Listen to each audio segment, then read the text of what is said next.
బాబుని తెచ్చియండి, నా బాబు నాకు కావాలి, నాకు న్యాయం ఏం చేస్తారో చేయండి, లేదంటే నేను ఏదైనా వేసుకొని చచ్చిపోతాను.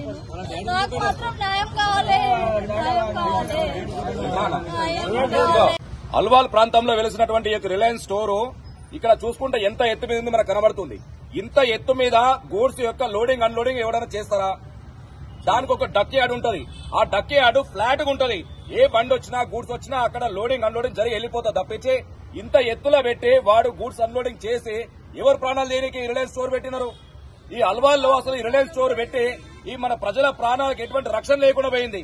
ఆ యొక్క తల్లి ఆమె పని మీద వాళ్ళ భర్త బాగలేకపోతే హాస్పిటల్ పోతా ఉంటే ఆ రోడ్ అవతలకి పోతా ఉంటే కూడా వీడు ఆ డ్రైవర్ విచక్షణ లేకుండా వారికి స్పృహ లేకుండా వాడు హ్యాండ్ బ్రేక్ వేయలే అని చెప్తా ఉన్నాడు. డైరెక్ట్ పోయి ఆ యొక్క పసివాడి ప్రాణాన్ని బలిగొన్నది.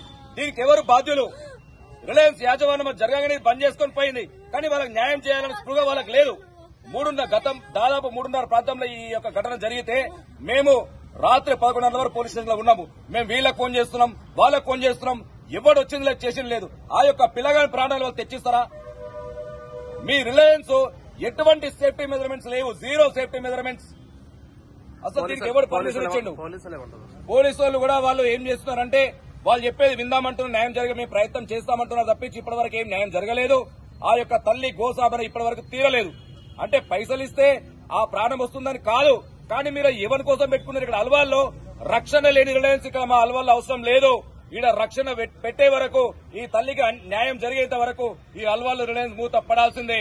అవసరమైతే ముంబై నుంచి కదిలి రావాలి రిలయన్స్ యాజమాన్యం, అల్వాల్కి కదిలి రావాలి.